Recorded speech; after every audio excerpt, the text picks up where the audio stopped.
Bismillahirrahmanirrahim. Assalamualaikum warahmatullahi wabarakatuh. Alhamdulillahirabbil alamin wassalatu wassalamu ala Rasulillah wa ala alihi wa ashabihi wa mawalah. Puji syukur kita panjatkan kepada Allah di kesempatan hari ini ya, kita bisa melanjutkan kembali kajian tafsir Al-Baidawi rahimahullahu taala. Tak lupa salawat dan salam kita sampaikan juga pada junjungan kita Nabi besar Muhammad Sallallahu Alaihi Wasallam, keluarga, sahabat, tabiin, tabiut tabiin dan juga umatnya. Untuk keberkahan kita sampaikan Al-Fatihah kepada mu'alif ya. Al-Fatihah. A'udzubillahi minasyaitonirrajim. Bismillahirrahmanirrahim. Alhamdulillahirabbil alamin arrahmanirrahim maliki yaumiddin.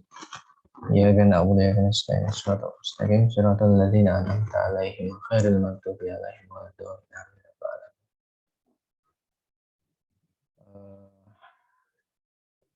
Selamat bergabung ya buat para audien, buat para pemirsa di kajian malam Ahad ini ya. Alhamdulillah kita bisa melanjutkan lagi ini rezeki dari Allah walaupun memang sifatnya masih online. Tak penting bagaimana caranya keberkahan itu turun kepada kita, apakah lewat online, apakah lewat offline ya. Yang penting kita berharap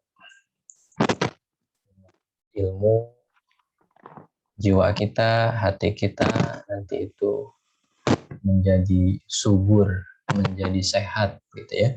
Karena laksana tumbuhan ilmu itu seperti hujan kan gitu, yang sanggup menghidupkan tumbuhan. Ilmu juga sama, ilmu juga sanggup menghidupkan hati kita ya, hati kita yang mungkin berkarat dan lain sebagainya. Karena itu iman fillah, mudah-mudahan kenikmatan hari ini yang Allah diberikan ya, kenikmatan yang Allah berikan hari ini harus kita syukuri dengan sebaik mungkin dan juga menjadikan kita semakin semangat ya, semakin semangat untuk terus meningkatkan akliyah maupun nafsiyah kita. Bismillahirrahmanirrahim. Pada ayat sebelumnya kita sudah menjelaskan mengenai alif lam mim. Sebagaimana juga ayat setelahnya ya, kita sudah mengkaji bersama-sama dzalikal kitabu la raiba fi hudal lil muttaqin. Di sini kita sudah berbicara soal konsep petunjuk itu seperti apa. Ada hudal linnas, ada hudal lil muttaqin ya. Hudan lil muttaqin itu petunjuk ya. Jadi ada petunjuk yang khusus, ada petunjuk yang umum. Luar biasa kita sudah disuguhkan ya.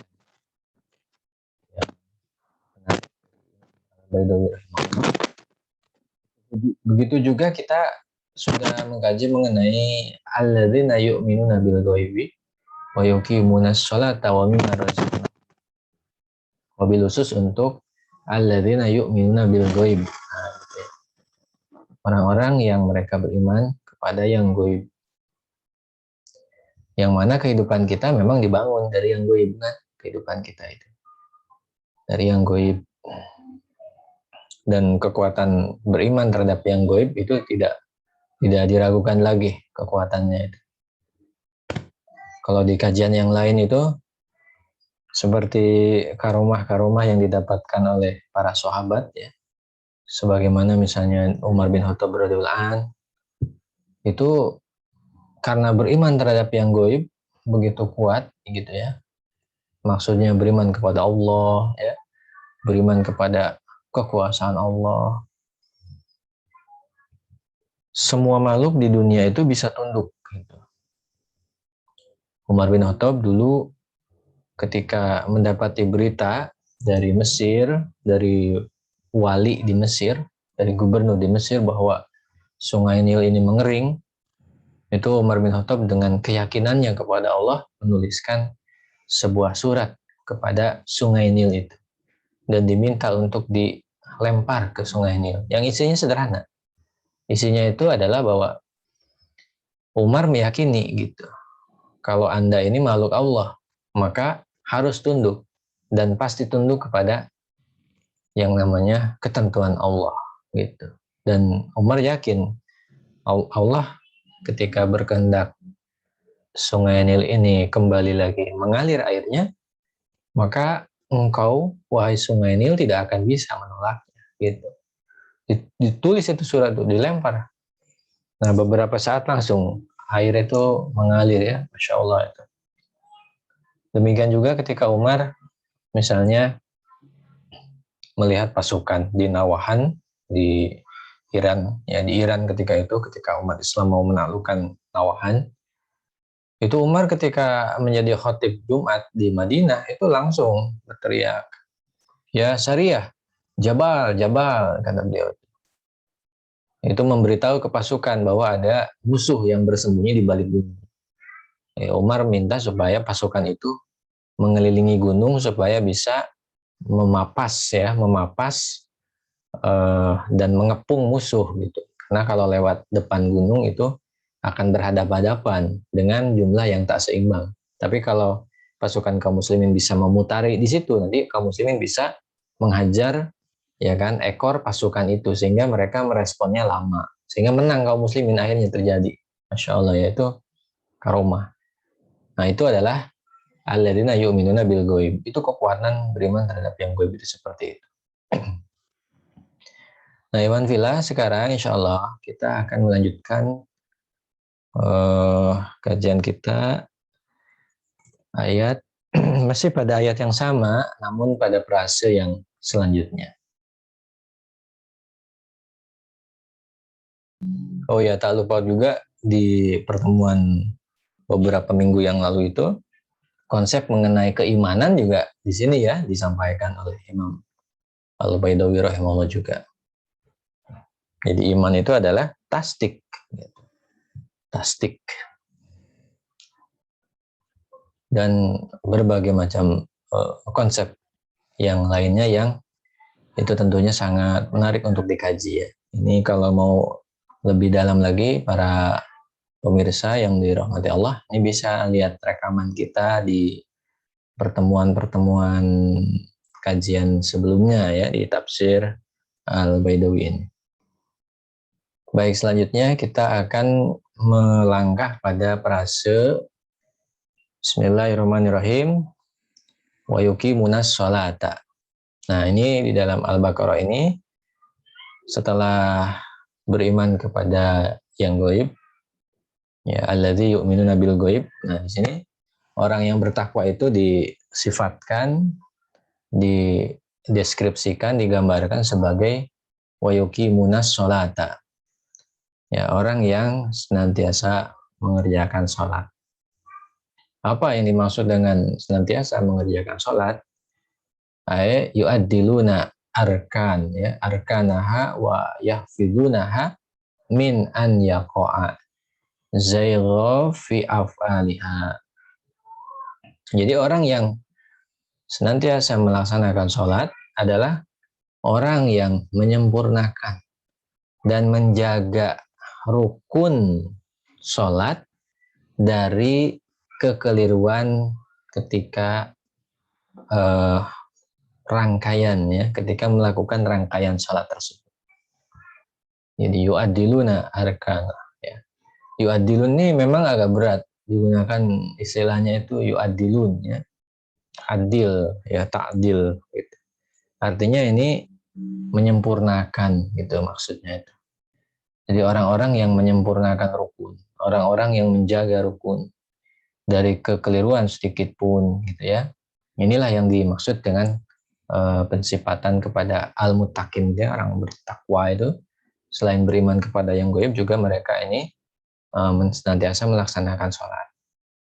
Melaksanakan sholat di sini adalah betul-betul sempurna dalam rukunnya, betul-betul menjaga pelaksanaan rukunnya dari segala macam yang bisa mengurangi ya atau menyimpangkan atau merusak itu ya zaid ya, dari segala macam yang bisa menyelisihi rukun-rukun yang tepat di dalam sholat tersebut.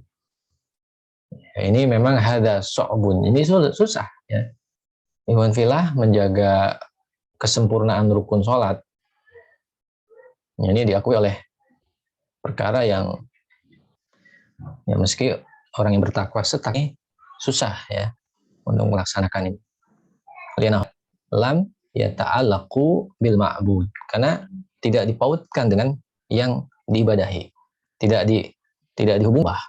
Makanya ini agak susah kan, bahwa yang mampu menyempurnakan dan menjaga rukun sholat supaya tidak mampu mengkaitkan sholatnya dengan siap fakaru bil ma'bud yasrudul qalba ya, orang-orang ini tidak merenung kepada mereka qalbu, hati itu bisa liar ya, bisa ngelamun, ngelantur kan ya.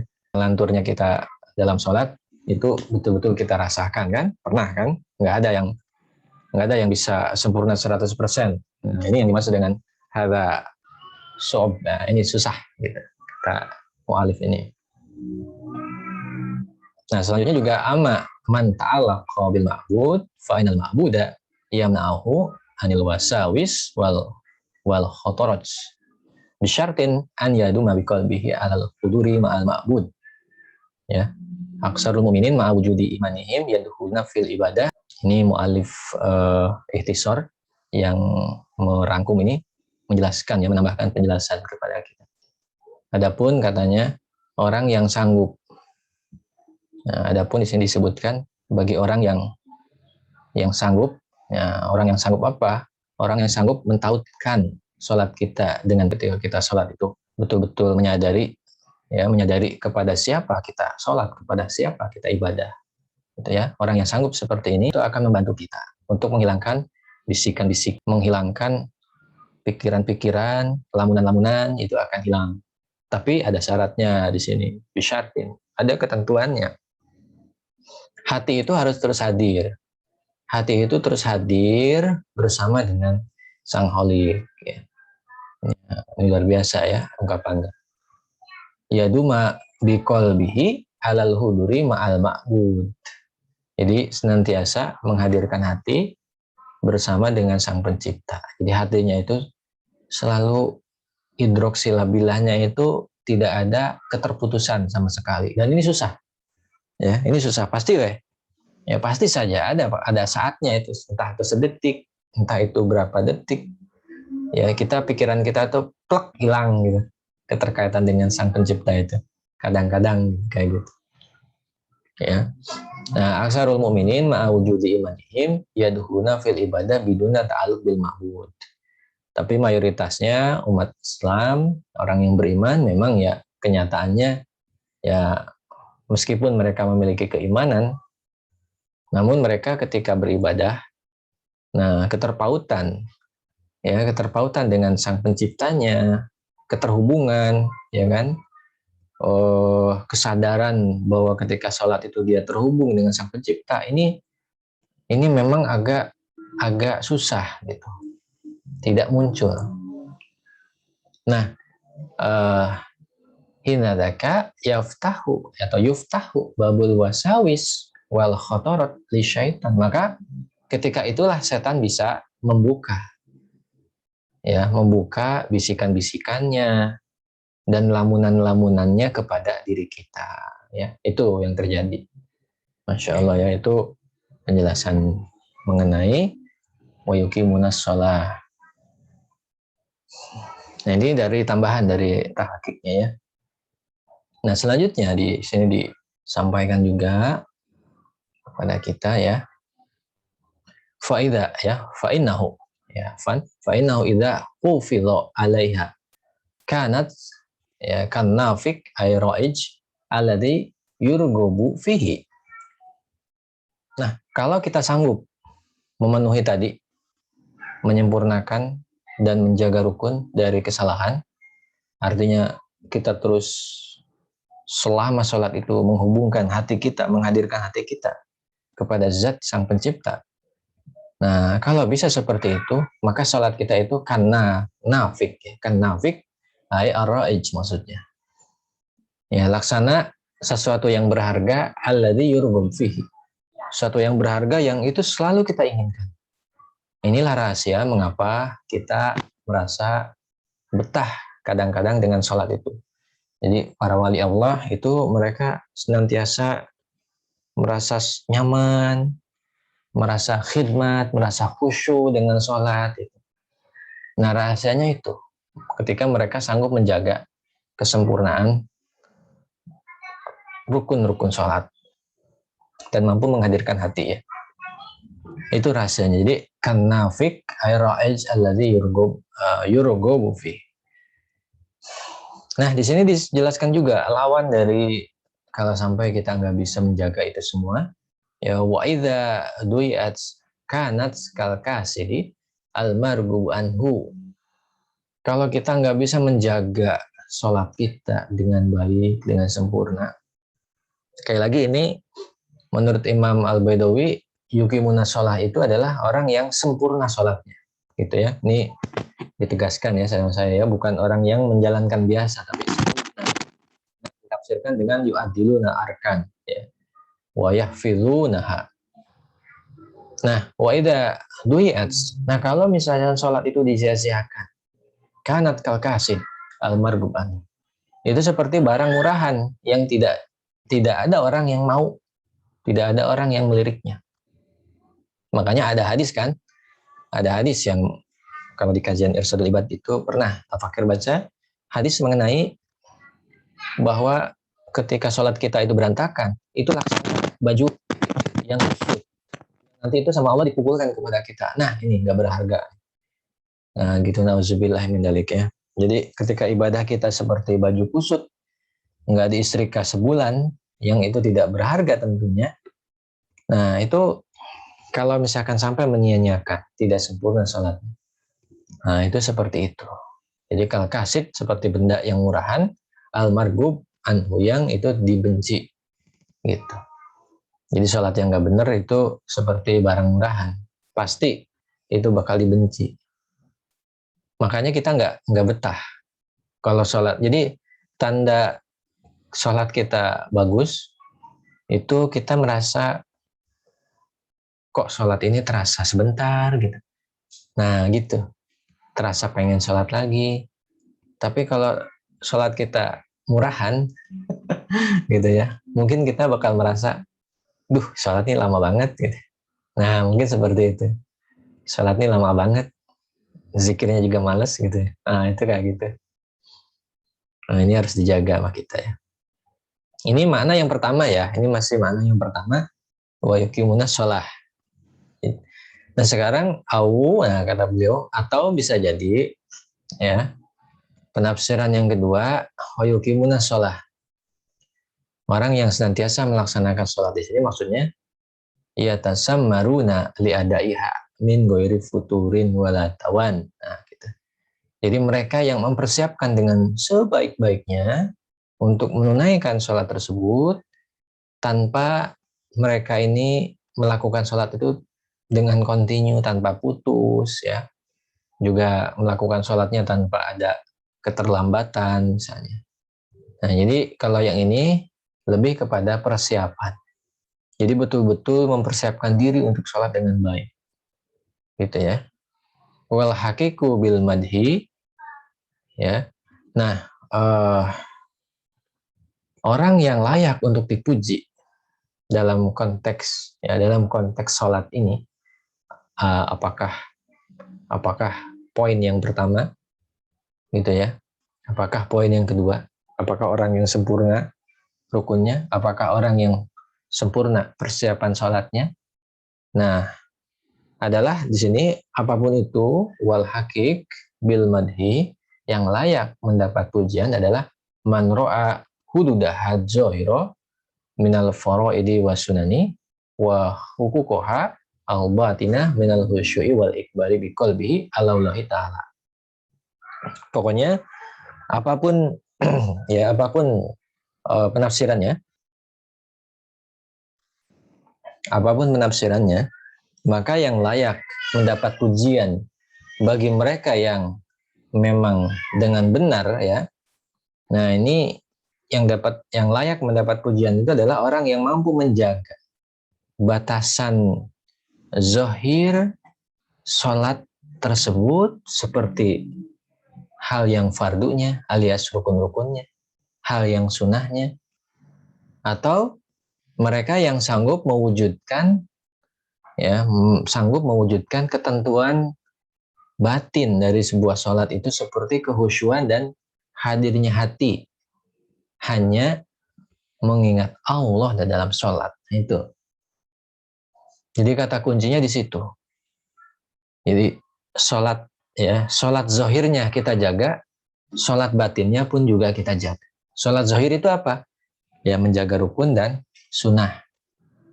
Ya, sholat zahir. Sholat batin itu seperti apa? Ya, khusyuk dan menghadirkan hati hanya kepada Allah. Kurang lebih seperti itu ya. Untuk wa yuqimunas shalah. Baik, selanjutnya untuk frasa selanjutnya, wa mimma razaqnahum yunfikun, ya.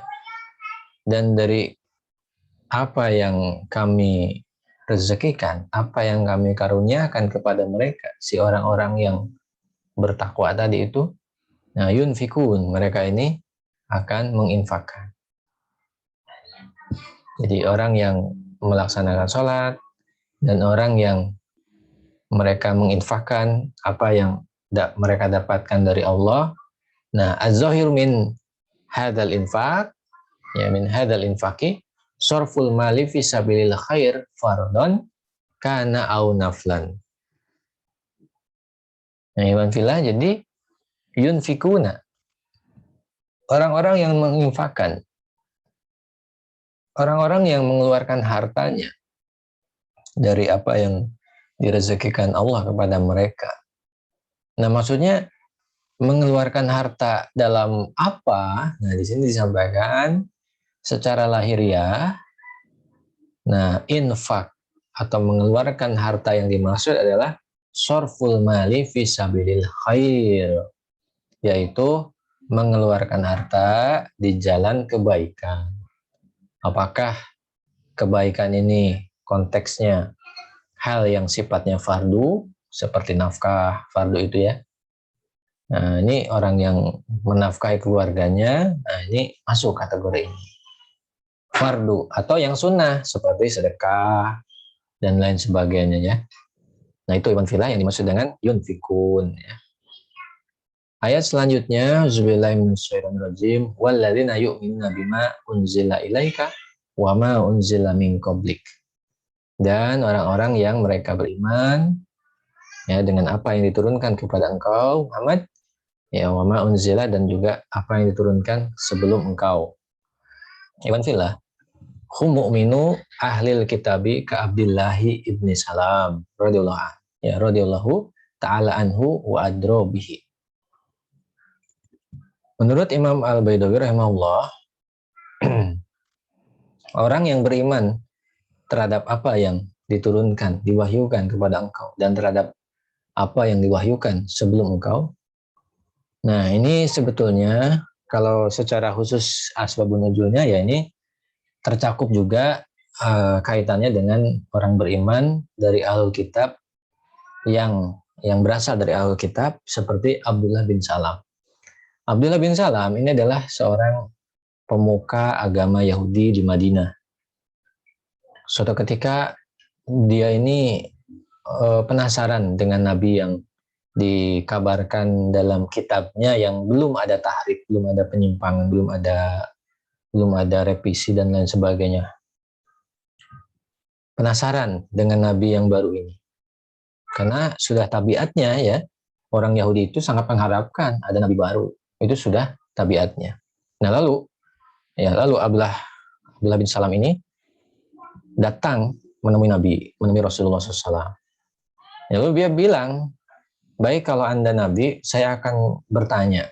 Yang pertanyaan ini pasti hanya bisa dijawab oleh para Nabi. Gitu dia bilang, kayak gitu. Nah, pertanyaannya 1, 2, 3, singkat cerita sudah ditanyakan. Lalu dijawablah oleh Nabi, seketika itu juga wahyu turun kepada Nabi. Ya. Salah satu pertanyaannya adalah tanda kiamat. Gitu. Kalau Nabi pasti tahu tanda kiamat, kata dia itu. Kalau begitu sebutkan apa tanda kiamat. Lalu Nabi menyampaikan sesuai wahyu dari Jibril, ya, yang disampaikan Jibril hari itu juga turun. Nah, ini sedikit kisah mengenai Abdullah bin Salam, ya. Jadi, dan orang-orang yang beriman kepada apa yang diturunkan kepada engkau dan juga apa yang diturunkan sebelum engkau. Nah, ini maksudnya adalah orang-orang yang beriman dari kalangan Ahlul Kitab, seperti contohnya Abdullah bin Salam. Nah, mereka ini kisahnya tadi seperti itu. Akhirnya ketika sudah tahu seperti itu, nah mereka ini masuk Islam, gitu ya. Mereka masuk Islam. Nah, mereka ini mengimani kepada yang diturunkan Nabi, kepada yang diturunkan wahyu yang diturunkan pada Nabi Muhammad, mengimani kan. Sebagaimana juga mereka memang sudah mengimani juga kepada kitab-kitab sebelumnya. Ini contoh, gitu ya. Jadi kalau Imam Al-Baidawi ini lebih cenderung kepada golongan orang-orang yang seperti ini, kata beliau, gitu ya. Ya, ma'tufun alal ladzina yu'minuna bil ghaib. Yang ini memang dikaitkan, dihubungkan dengan frase alladzina yu'minuna bil ghaib. Orang-orang yang beriman kepada yang ghaib. Dahiluna mahum fi jumlatil muttaqin. Nah, kenapa di sini dikatakan orang-orang beriman Ahlul Kitab yang tadi disebutkan lalu mereka mengkonversi? Nah, ini kan harusnya gitu. Jadi ayat ini bicara soal orang yang di luar Islam masuk Islam gitu. Bukan kayak yang viral sekarang kan gitu. Nah, maka di sini disampaikan kenapa ya? Kenapa kalangan seperti ini juga masuk kategori al-muttaqin. Nah, gitu ya. Dakhuluna, mereka masuk kategori fi jumlah al-muttaqin. Nah, ini maksudnya adalah dukhulu akhasin tahta a'ami. Ini hanya dalam konteks bahasa ya sebetulnya sesuatu yang khusus yang sudah tercakup pada yang umum gitu. Itu maksudnya, sesuatu yang khusus yang itu tercakup pada yang umum. Artinya apa? Artinya ya orang-orang yang beriman dengan apa yang diturunkan kepada engkau dan apa yang diturunkan sebelum engkau. Nah, ini mereka masuk. Ya tentu secara umum umat Islam masuk juga gitu. Nah, cuman ini kenapa disebutkan ini juga ada kaitan dengan konteks hari itu ya. Nah, idil muradu bi ulaikal ladzina amanu an syirki wa inkar. Oh ya. Jadi gini, akhirnya di sini disampaikan oleh Imam Al-Baidawi bahwa yang dimaksud mereka orang-orang yang beriman dalam konteks walladzina yu'minuna ya. Ini adalah mereka sanggup beriman dan menjauhi mensekutukan Allah. Jadi mereka itu beriman menjauhi mensekutukan Allah ya. Jadi mereka beriman menjauhi kesyirikan dan keingkaran. Mereka tidak mengingkari, tidak juga syirik.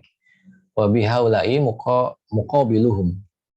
Nah, mereka ini ya memang memiliki katakanlah muqabil ya, memiliki bandingan gitu.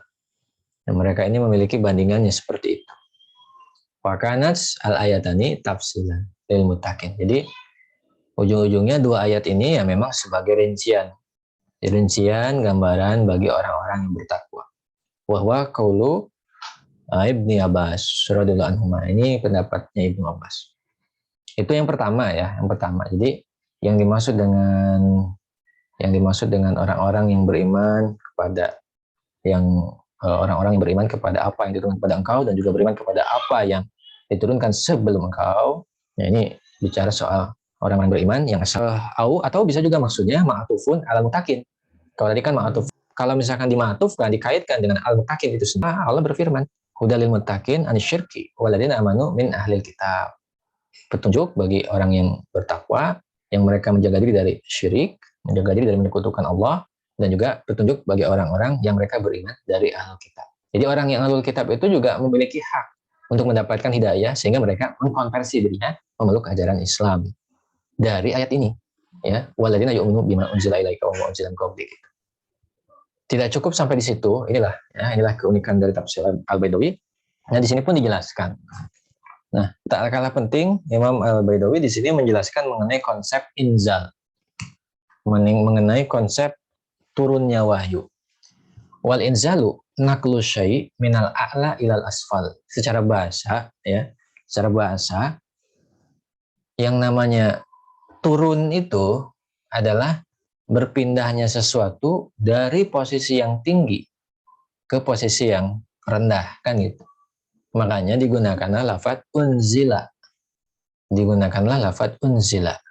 Allah itu tinggi, maha tinggi, kan gitu. Yang kita ini rendah, gitu. Makanya unzila. Jadi makna lain, atau katakanlah kalau kita renungkan lafadz unzila, gitu ya, masya Allah. Jadi Allah itu menggunakan lafadz unzila itu supaya tahu posisi kita. Kita itu rendah, ya. Wahyu itu tinggi, gitu. Wala'alla ya nazul, ya. Wala'alla nuzulul kutubil ilahiyah ala rusuli bi anna yatalaqafu, ya. Yatalaqafuhu al malaku minallahi ta'ala talaqufan ruhanian. Ya. Di sini disampaikan oleh Imam Al-Baidawi, wala'alla nuzulul kitab ilahiyah ala rusuli bi an yatalaqafuhu al malaku minallahi ta'ala talaqufan ruhian. Nah, jadi turunnya kitab ilahiyah kepada para rasul, nah ini dilakukan melalui para malaikat yang mereka menangkap wahyu tersebut secara rohani, ya, secara istilahnya itu secara rohani, ya, jadi bukan secara fisik gitu. Nah, ini demikian, seperti itu. Jadi al malaikatu laisa inda rabbihim jalla wa ala wa inama yalhamuhum ilhaman yatalaqafunahu minallahi jalla wa ala. Jadi karena malaikat ini tentunya tidak semuanya berada di sisi Allah, kan. Nah, makanya mereka ini mendapatkan ilham, menangkap dari Allah wahyu seperti apa. Jadi poin yang pertama dari konsep inzal ini, secara bahasa dia adalah perpindahan sesuatu dari pihak yang tinggi ke pihak yang rendah. Nah, sehingga di sini seperti seolah-olah kitab-kitab wahyu itu yang diturunkan kepada para rasul itu, ya, laksana malaikat itu, ya, memetik dari Allah, menangkap dari Allah wahyu-wahyu itu dengan tangkapan rohani, gitu. Laksana seperti itu. Nah, atau penafsiran kedua mengenai inzal ini dalam konteks unzila tadi itu, au yahfiduhu minal lauhil mahfudi, ya, fayunzilu bihi fayuballighuhu ila rusul alaihi salatu wassalam. Nah, atau bisa juga yahfiduhu minal lauhil mahfud. Malaikat ini sudah mengetahui ini dari lauhul mahfud, gitu. Jadi terjaga, gitu ya. Jadi wahyu ini terjaga di lauhul mahfud, lalu diturunkan dari lauhul mahfud ini, lalu disampaikan kepada utusan, gitu. Jadi kalau penafsiran inzal yang pertama itu tadi malaikat menangkap dari Allah langsung. Nah, sedangkan yang kedua malaikat mengambil dari lauhul mahfud lalu disampaikan, diturunkan kepada para rasul. Dari inzal, ya. Dari mana inzal itu sampai sebegitunya. Unzila ilaika, ya. Wal muradu bima unzila ilaika. Nah, barulah di sini dari aspek bahasa tadi, dari aspek-aspek i'tiqad atau kalamiah tadi itu. Nah, wal muradu bima unzila ilaika al-Qur'anu bi asarrihi wasyari'ah an akhiriha, ya. Nah, jadi Ikhwan fillah, akhirnya di sini Imam Al-Baidawi menyimpulkan. Jadi maksud dari yang diturunkan kepada engkau, gitu ya, mengimani Mengimani yang diturunkan kepada engkau, wahai Muhammad, artinya adalah Al-Quran, biasiri. Al-Quran dengan segala rahasianya. Wa syariah an akhirihi. Ya. Wa syariah an akhiriha. Di sisi yang lain juga mengimani syariah. Mengimani Al-Quran, dan beriman juga otomatis kepada syariah yang dibawa oleh Al-Quran itu. Nah, inilah yang dimaksud, gitu ya. Jadi ketika kita membaca bima unzila ilaika, jadi beriman kepada apa yang diturunkan kepada engkau. Nah, yaitu kepada Al-Quran dengan segala rahasianya dan juga kepada syariah pada sisi yang lain. Jadi kita beriman kepada Al-Quran dan kita pun beriman bahwa syariah itu turunnya. Syariah itu ada eksis. Wa syariah muqayyadah binuzulil Quran. Lianna ashabil mazahib al-arba'ah ijtahadu wastanbatu al-ahkama minal Quran. Jadi syariat itu, ini ditegaskan oleh penelitinya, oleh pentahkik, sangat terkait erat dengan turunnya Quran. Jadi ketika Al-Quran turun, maka syariah itu turun, gitu. Buktinya adalah para ashabul mazahib al-arba'ah, ya, para pemilik 4 mazhab, para imam pemilik 4 mazhab.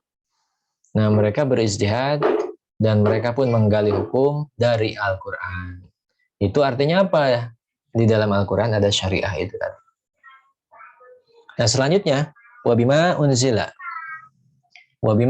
min qablik at-taurata wal inzila wa sairul kutubis sabiqah. Nah, di sini disampaikan bahwa beriman kepada sesuatu, kepada apa yang diturunkan sebelum engkau. Maksudnya beriman kepada apa? Taurat, Injil, dan segala macam kitab terdahulu, ya, dan segala macam kitab terdahulu. Wal imanu biha jumlatan fardu ain inda ahli sunnah wal jamaah. Jadi dalam pandangan ahli sunnah wal jamaah, ya, secara fardu ain alias secara individu per individu, kita harus mengimani bahwa ada 2 kategori kitab suci. Ada kitab suci yang diturunkan kepada Nabi Muhammad, dan ada kitab suci yang diturunkan sebelum Nabi Muhammad. Kita harus meyakini itu. Kita yakin ada Al-Quran, kita meyakini dan membuktikan kebenaran Al-Quran. Kita pun meyakini dan mengimani bahwa sebelum Al-Quran ada kitab-kitab yang lain juga, yang rinciannya ada dalam Quran, ya, disebutkan. Wabil awwali dunasani tafsilan min haitsu inna muta'abidun bitafasilihi fardun lakin, ya, alal kifayah walakin alal kifayah katanya. Nah, di sini ditegaskan wabil awal dunasani tafsilan min haitsu inna muta'abidun bitafasilihi fardun, ya, walakin alal kifayah. Ini kata-katanya sangat ini juga, ya, sangat apa namanya, istilahnya itu sangat gamblang sekali, ya, Imam Al-Baidawi. Nah, jadi wabil awal untuk konteks yang pertama, yaitu beriman kepada yang diturunkan kepada Nabi Muhammad, tanpa mesti beriman secara penuh kepada yang yang poin yang kedua, kitab-kitab sebelumnya. Nah, tafsilan secara rinci. Ini begini ceritanya. Jadi secara rinci seperti jadi singkat cerita, ini maknanya saja, gitu ya. Nah, jadi wabil awal, nah, kita itu beriman, kita itu mengimani atau kita itu menguasai terhadap apa yang diturunkan kepada Nabi Muhammad secara rinci, hukum-hukumnya satu persatu secara lengkap, gitu ya. Nah, dari aspek mukallaf, dari aspek muta'abidnya, dari aspek ketanggungjawaban, ya, dari aspek pertanggungjawaban kita terhadap rincian tadi itu, hukumnya hanya sampai pada fardu kifayah, tidak sampai fardu ain. Artinya bagaimana? Artinya begini, seorang muslim, ya kan, dia beriman kepada kitab yang diturunkan kepada Nabi Muhammad. Demikian juga secara global mengimani juga terhadap kitab sebelumnya. Nah, untuk konteks yang pertama, beriman kepada Al-Quran atau beriman kepada segala yang diturunkan kepada Nabi Muhammad dari aspek wahyu ya, atau dari aspek syariahnya misalnya. Nah itu kan banyak ya kan, banyak sekali yang diturunkan kepada Nabi Muhammad itu, bukan satu dua, itu banyak sekali. Nah secara global itu fardu ain. Jadi secara global itu fardu ain. Tetapi secara alias penguasaan kita, ya, secara rincian alias penguasaan kita terhadap masing-masing wahyu, terhadap masing-masing syariah yang turun kepada Nabi Muhammad, artinya syariah secara al-ahkam syariah yang super lengkap itu. Nah, sebetulnya bebannya hanya fardu kifayah. Kepada siapa? Para ulama. Jadi manusia secara umum, umat Islam secara umum, mereka tidak dibebani untuk menguasai semua hukum syariah yang ada sebetulnya. Tidak. Tetapi mereka dibebani sebetulnya hanya pada perkara yang memang wajib mereka hadapi dalam kehidupan, lalu hukum syarahnya apa. Perkara yang mereka tidak hadapi, ya mereka tidak berkewajiban untuk mempelajarinya. Ketika kita bukan astronot, maka kita tidak usah belajar sholat sebagaimana astronot. Gitu maksudnya. Beda cerita kalau kita astronot, maka kita wajib ketentuan sholat sebagai astronot. Gitulah. Ya. Kalau kita sebagai orang yang misalnya menjalankan bisnis, maka kita wajib memahami hukum syirkah di dalam Islam. Tapi bagi mereka yang kerja serabutan alias karyawanan, nah maka mereka tentu tidak mesti mempelajari syirkah. Yang mereka pelajari adalah hukum mengenai ajir mustajir, gitu ceritanya. Nah ini konteksnya gitu. Nah tetapi yang menguasai semuanya siapa yang wajib? Ya para ulama gitu. Nah makanya disebutnya fardu kifayah. Jadi secara tafsili segala macam hukum syariah itu fardu kifayah. Hanya satu dua orang yang bisa menguasainya, diperbolehkan, dan memang kenyataannya kan gitu. Dari suatu wilayah, nah gitu. Tapi untuk individu per individunya tentu itu masing-masing beda cerita. Mereka mengimani secara global, tetapi secara tafsili yaitu nanti dulu gitu. Itu diserahkan kepada kifayah, secara kolektif saja gitu. Siapa di antaranya yang jadi memahami apa yang diturunkan kepada Nabi Muhammad secara jumlatan, ya kan, secara global itu semuanya wajib.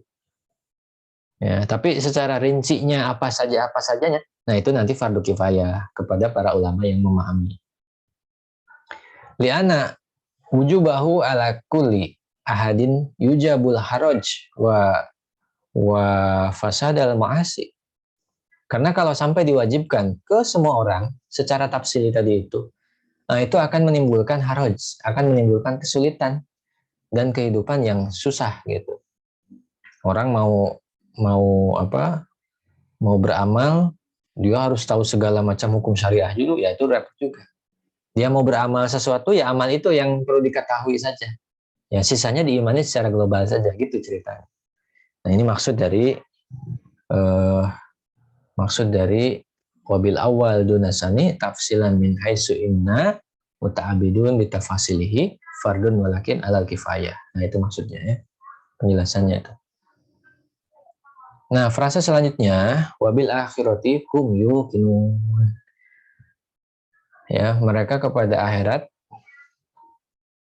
meyakini. Ya, mereka yakin kepada akhirat. Hewan filah di sini maksudnya adalah yuqinuna iqonan, ya iqonan zalamahu makanu alaihi min anal janata la yadkhula illa man kana hudan au nasara. Nah, di sini dijelaskan bahwa yuqinun, orang-orang yang yakin ini, yakin kepada akhirat, seperti apa keyakinan mereka? Jadi disampaikan bahwa yakin mereka ini adalah yuqinuna ikonan. Jadi keyakinan secara sempurna. Keyakinan secara sempurna artinya adalah zalamahu makana alaihi min anal janata, sehingga menghilangkan asumsi yang ada pada diri mereka bahwa surga ini sebetulnya bahwa surga ini asalnya diperuntukkan kepada orang Yahudi dan Nasrani, kan gitu kan, sebelum umat Islam itu muncul, ya kan. Umat-umat beragama mengklaimnya surga buat siapa? Pasti buat orang Yahudi dan Nasrani, kan gitu ceritanya. Nah, ketika umat Islam nanti datang, nah umat Islam itu harus menghilangkan persepsi-persepsi terdahulu yang itu keliru. Seperti apa? Seperti mereka berasumsi bahwa surga itu bagi Yahudi dan Nasrani karena mereka lebih dulu. Nah, itu salah, tidak boleh katanya. Tidak boleh seperti itu. Jadi umat Islam tidak boleh memiliki persepsi terdahulu yang salah seperti itu. Makanya di sini digunakan lafaz yukinuna. Ya, beriman atau meyakini secara ikonan, secara lengkap, secara sempurna ya. Sehingga menghilangkan asumsi-asumsi yang lain dalam keimanan, dalam keyakinannya itu. Nah, karena itulah di sini disampaikan ya. Wal yakin, yang namanya keyakinan, itqanul ilmi binafi syaki wa syubhati inna nazoron ya anhu ya bisyubhat anhu nazoron wastidlalan. Nah, ini yakin. Definisi yakin menurut Imam Al-Baidawi. Sesuatu dikatakan yakin itu ketika itqanul ilmi, keyakinan itu sempurna. Gitu katanya. Jadi yakin itu adalah ketika keyakinannya ini sempurna yang mampu bin nafsi syakki wa syubhat. Ya, syubhati anhu nazoron wa istidlalan. Jadi dengan cara penelaahan dan pendalilan, dengan cara penelitian atau dengan berpikir dan pendalilan tadi itu, nah keimanannya sempurna, keyakinannya jadi sempurna, sehingga sanggup menghilangkan keraguan dan kesamaran dan ketidakjelasan. Nah ini ya. Nah kalau konteks tadi persepsi terdahulu yang ada pada umat Islam sebelum mereka menjadi umat yang superior, itu kan mereka punya persepsi tadi. Persepsinya orang Yahudi, Nasrani, mereka penghuni surga gitu kan. Nah ketika umat Islam datang, penghuni surga itu diganti. Nah, bukan mereka lagi. Ya kecuali kalau mereka meninggal pada saat fatroh ya, pada saat kekosongan wahyu, alias belum ada syariat baru. Kalau belum ada syariat baru ya tentu syariat lama itu masih absah. Tapi ketika ada syariat baru, syariat yang lama itu sudah dinasah, dihapus. Maka dari itu tadi, ketika sudah dihapus, ketika sudah dinasah oleh syariat yang baru, maka mohon maaf, Yahudi wa Nasara itu tidak lagi min ahlul jannah. Gitu. Nah, makanya harus hilang itu pemahaman seperti itu. Ya. Jadi tidak ada surga bersama, tidak ada, mohon maaf. Surga itu hanya untuk orang yang mengimani akhirat. Hanya untuk orang Islam. Surga itu ya, tidak ada lagi untuk yang lain. Tidak ada surga universal, tidak ada. Makanya di sini dikatakan menggunakan yukinun ya, lafaz yukinun. Di sini pun disampaikan mengapa menggunakan kata yukinun. Nah, lizalika la yusifu bihi ilmul bari ta'ala. Jadi tidak mensifati atau tidak menggambarkan mengenai pengetahuan Sang Maha Pencipta. Kan tadi disebutkan yang namanya yakin itu apa? Kesempurnaan ilmu sehingga bisa menghilangkan keraguan, kesamaran yang didasarkan pada penelaahan dan pendalilan gitu. Nah, jadi kesempurnaan ilmu yang bisa menghilangkan keraguan dan kesamaran yang itu dihasilkan dari penelitian, ya, penelaahan dan pendalilan tadi itu. Nah, ini menunjukkan apa? Kesempurnaan ilmu di sini tidak ada kaitannya dengan ilmu Sang Pencipta. Karena Allah ini ya Maha mengetahui itu tidak melalui nazoron wastidlalan gitu ya. Tidak melalui seperti makhluk seperti itu. Ya, kematahuan Allah itu. Nah, itu ceritanya ya. Baik, Iman Pilah, selanjutnya.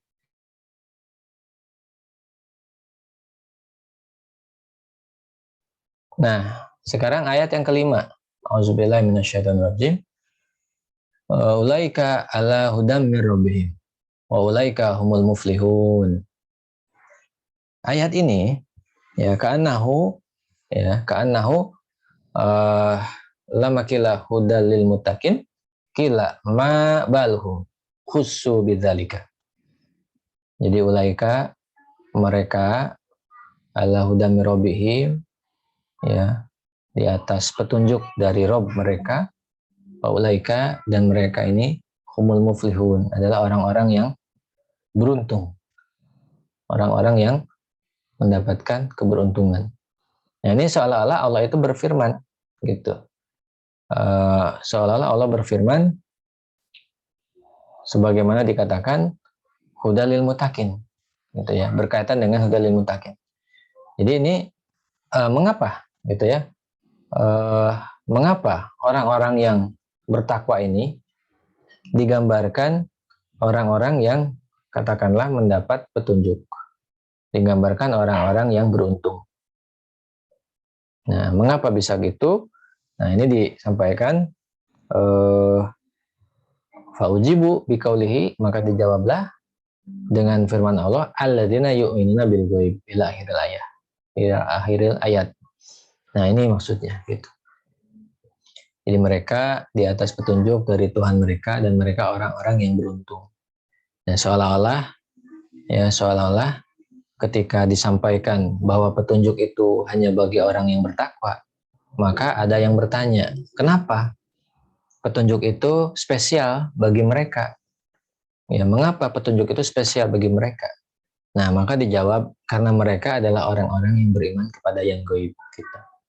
Karena beriman kepada yang gaib ini spesial kan?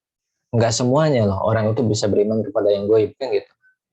Makanya kita mengenal ada aliran empirisme, aliran positivisme, yang mereka ini hanya melihat dunia secara real, ya, secara fisik saja, materialisme kan gitu. Nah, ini dengan adanya ayat ini jadi tergambar, oh gitu. Jadi mengapa sih Allah menyebutkan alladzina yu'minuna bil ghaib, coba? Karena di zaman sekarang coba lihat, orang itu ada yang materialistik, positivisme, ya. Ada orang itu. Jadi orang itu ada yang mereka itu materialisme, bahkan sampai ateis, ya. Nah, itu kan orang-orang yang positivisme, empirisme, rasionalisme, termasuk juga materialisme, komunisme. Itu mereka tidak, alladzina yu'minuna bil ghaib, mereka enggak beriman kepada yang gaib. Nah, makanya mereka tidak beruntung. Nah, gitu. Mereka tidak dapat petunjuk. Tanbihun, nah ini sih ada catatan, ya, ta'amil ya. Renungkan. Kaifa nabaha subhanahu wa ta'ala ala ikhtisasil muttaqin binaili ma la yanuluhu kull ahadin. Dzalika wa dzalika li idhari qadarihim. Idhari qadrihim wa targibi fi fiktinai asarihim. Nah, catatannya di sini oleh Imam Al-Badawi disampaikan kepada kita bahwa coba renungkan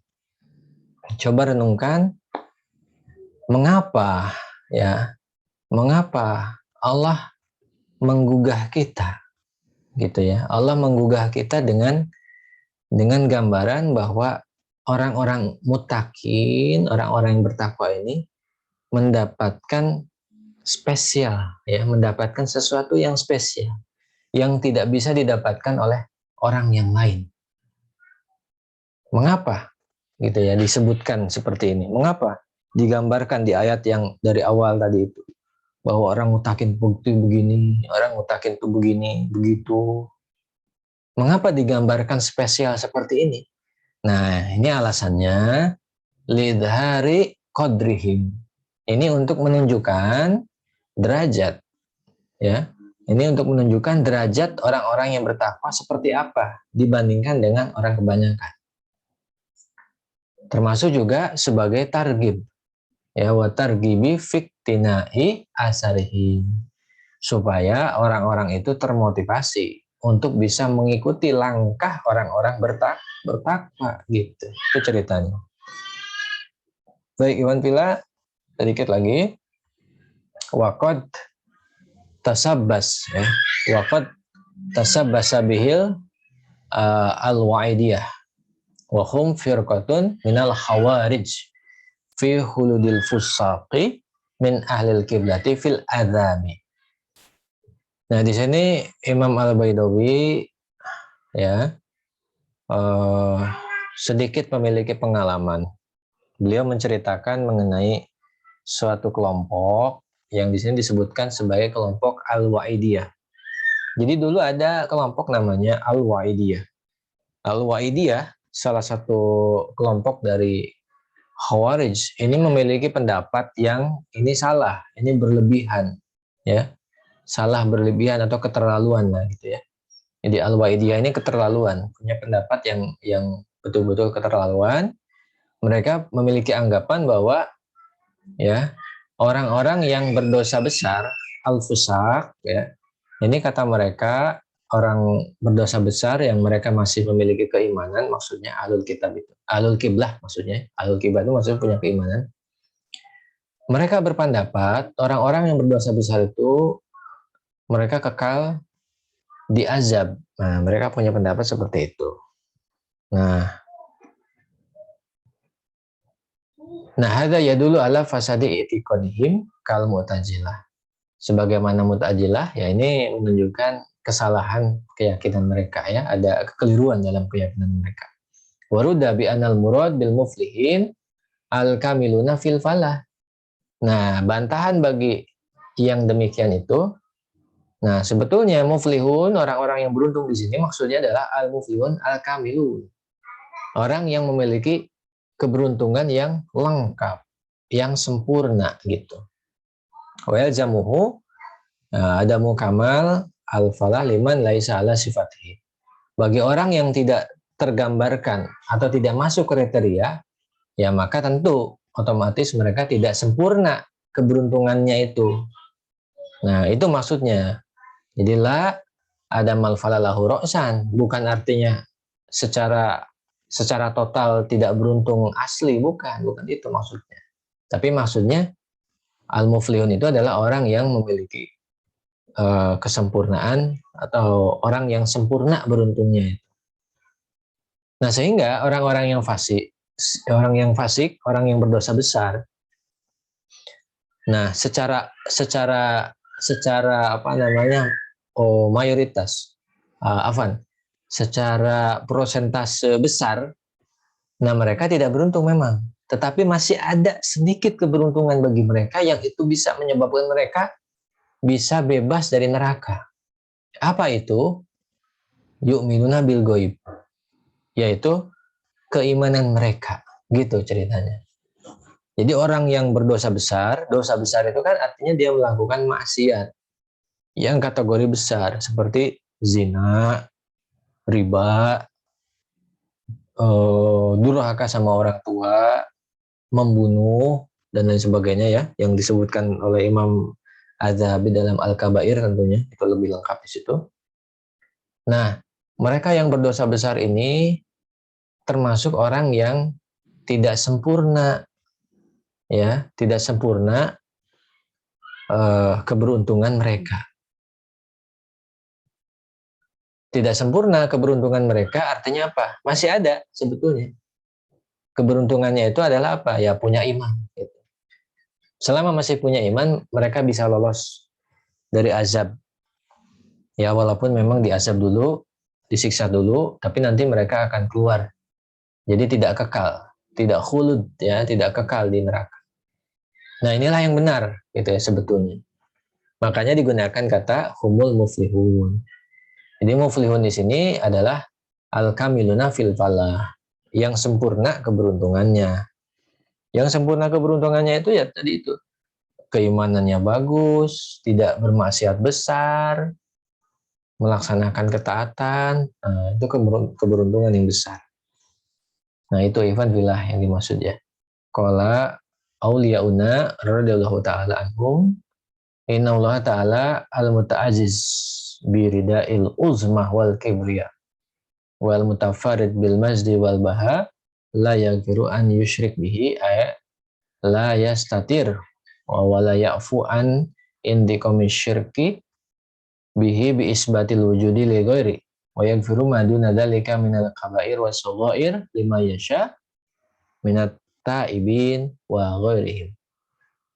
Ini muhakik atau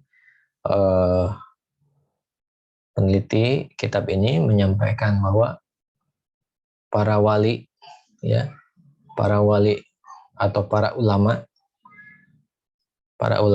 kita itu menyebut bahwa Allah itu maha mulia, Allah itu maha perkasa dengan selendang keagungan dan kesombongan, yang itu memang layak bagi Allah.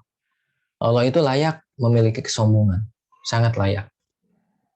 Allah pun juga, ya, mutafarid, hanya satu-satunya. Jadi Allah itu hanya satu-satunya yang memiliki kemuliaan dan keagungan atau kewibawaan tertinggi, itu hanya Allah. Tidak ada lagi yang lain. Hanya Allah yang memiliki al-majd wal baha, ya. Hanya Allah yang memiliki kemuliaan dan juga hanya Allah yang memiliki keagungan yang wibawa, itu hanya Allah. Dan terus masuk juga di sini disampaikan, para ulama menyampaikan Allah tidak akan mengampuni siapapun yang menyekutukan Allah. Artinya apa? Artinya Allah tidak akan menutupi dosanya dan tidak akan mengampuni, ya, tidak akan mengampuni, tidak akan membebaskannya dari siksaan akibat menyekutukannya tadi itu. Gara-gara dia meyakini adanya tandingan selain wujud Allah tadi itu. Tetapi Allah akan mengampuni selain itu. Selain yang musyrik, Allah akan mengampuni. Meskipun minal kabair washoir. Meskipun orang pendosa besar, pendosa kecil, bagi yang dikehendaki Allah pasti akan diampuni. Siapa yang dikehendaki Allah untuk diampuni? Minat taibin, ya, yaitu orang-orang yang mau bertobat. Wa ghairihim, dan juga orang-orang yang selain mau bertobat tadi itu, ya. Selain bertobat tentu ada juga orang yang bisa diampuni oleh Allah itu yang beramal banyak. Dia tidak bertobat tapi amalnya banyak, nah, itu juga bisa diampuni. Lima yasha, ya, kalau Allah berkehendak gitu. Nah, inilah iwan fillah penghujung dari ayat 5, ya.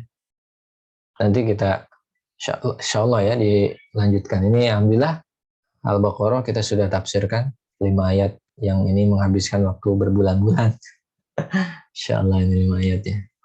Baik, itu iwan fillah yang bisa Al-Farqi sampaikan dalam tafsir ayat ini dari mulai di pertemuan sebelumnya Alif Lam Mim hingga ulaika ala hudam min rabbihim wa ulaika humul muflihun, ya. Itu yang bisa Al-Fakir sampaikan di kesempatan hari ini. Wallahu a'lam bishawab.